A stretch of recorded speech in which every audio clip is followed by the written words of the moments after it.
Hi, this is Kerry Artak with Wicked Stocks bringing you the daily Tesla report for Friday, February 3rd, 2023. Before I jump into the charts, I just want to encourage you to please click like each and every time you watch the daily Tesla report. Please subscribe to the Wicked Stocks YouTube channel and share the content, if you would, with friends and colleagues. I wanted to mention something else as well before I talk about this chart. I always start with the big picture, work my way in, and that is the fact that we put out a Peloton a free video analysis on YouTube. We also put out a video analysis on FedEx today on the private wikistocks.com. So you may check that out if you want to take a look at our FedEx pick that we just put out. Peloton is for free. You can watch that. Just, you're already here. You just look around. You'll find the stock pick we put out on Peloton. That format is reduplicated twice a week for two other stock picks each and every week through wikistocks.com. And today we also put out one on FedEx. Also, I wanted to mention we do the daily triple Q. And this is the triple Q here. I wanted to mention that the triple Q, the Nasdaq 100 ETF, is in the process, official, if you will, today, of a long-term buy signal. If we settle the week today above 304.37, the week Friday above 304.37, even closing above 300.35, is sign that we can continue up. But I want to see a settlement today above both price points in the triple Q, and we have a 3 to 5 month rally expected. It could be a lot sooner than that. Could be by the end of March. Could be inside of 2 months of 354.22. If we close today in the triple Q below 300.35, then all bets are off. We could, over the next couple of months, fall all the way back to long-term Fibonacci support at 258.05 and 260.13. But I would invite you to check out the triple Q, the daily triple Q report that we put out every day, along with the daily SPY report on wikidstocks.com. So let's take a look at this chart once again. We tested this channel support about a month and a half ago, presently 89.41 to 101.12, a band of channel support. And, following that, about a month later of testing it, we also closed above this band of channel support, which was a significant development, having settled above the 155.98 to 164.09 structures a couple of weeks ago. That put us into a whole nother framework where we're now anticipating the 258.62 channel top as a 2 to 3 month upside objective. So holding above the mid 150s, mid 160s, anticipating the upper 250s, and then is dropping into the 240s and 230s as we move into April, May. So it really is more of a 230s, 240s target. And we'll just play that one day at a time. Now, I just mentioned how the mid 150s to mid 160s are a significant zone of support, but I like to follow my cue more on near-term developments in terms of the market pivoting off of key areas. I'm going to get to that in a moment. One of the things I wanted to mention is that we did test. This was a 1 to 2 week target following the settlement above this area a couple of weeks ago. This speed line today at 192.45 has been considered a 1 to 2 week objective, and I'm still weighting it as a 3-star resistance. In other words, able to contain weekly buying pressures, which puts us into next week. From here, we can fall back to speed line support that is presently at 168.65. I don't see this today, but you never know. Stranger things have happened, holding below 192.45. And I guess I'm speaking to not only day traders, but also 3 to 5 day swing traders. We can fall off from 192.45. This was, if you're a 3 to 5 day swing trader, a short setting opportunity, and still is. And I say that ever so carefully because, yes, I am over the next few months anticipating that 257.69 channel top. But holding below 192.45 will keep 168.65 in reach over the coming days. And that is now in alignment with a new rising channel bottom at 166.19. So I just mentioned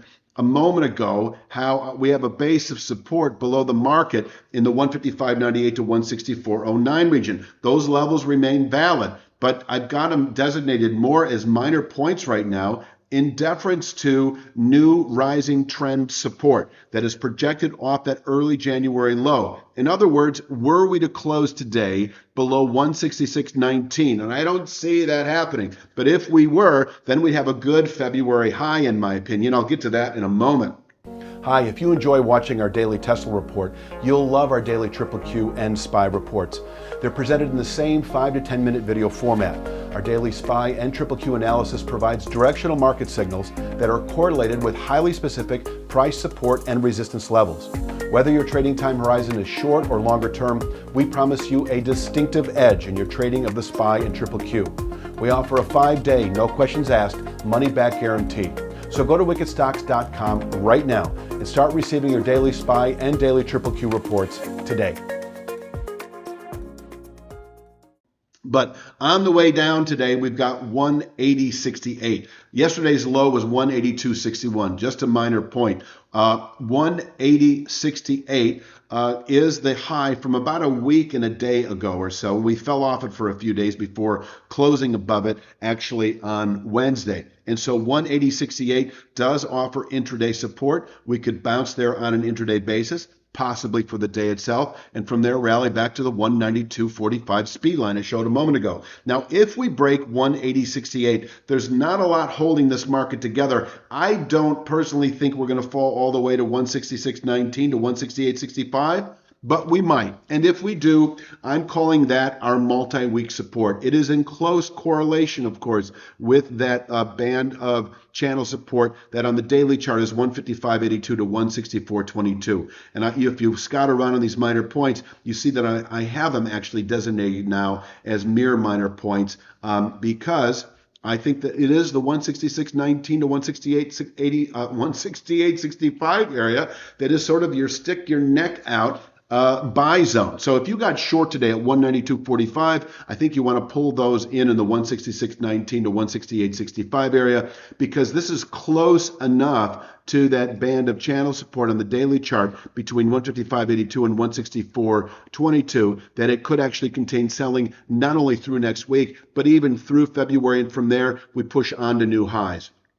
If, and this is the last thing I'll say for the downside scenario, we settle today below 166.19, we have a 1 to 2 week sell signal down to 135.28, where we could bottom out through the balance of February trade, turn up again, and not unless we were to close below 135.28 FYI, do I then anticipate a retest of this longer term channel support that is presently between 89.41 and 101.12. Let's talk upside, the path of least resistance right now. If we push or open today above 192.45, I would expect at least 198.92 intraday. We may top out there for the day itself, but I did prepare a chart of Fibonacci studies here. I want to show you 208.24. If we close above that 192.45 speed line I showed in the last slide, we're just another few days away from 208.24. That is a 1/2 pullback from the August high of last year, August 22 high, against the more recent January low, respectable in its ability to contain daily buying pressures. If we close above 208.24, then 221.25 is likely over the following several days, and that is a longer term Fibonacci, taking into account the all-time high, November of last year.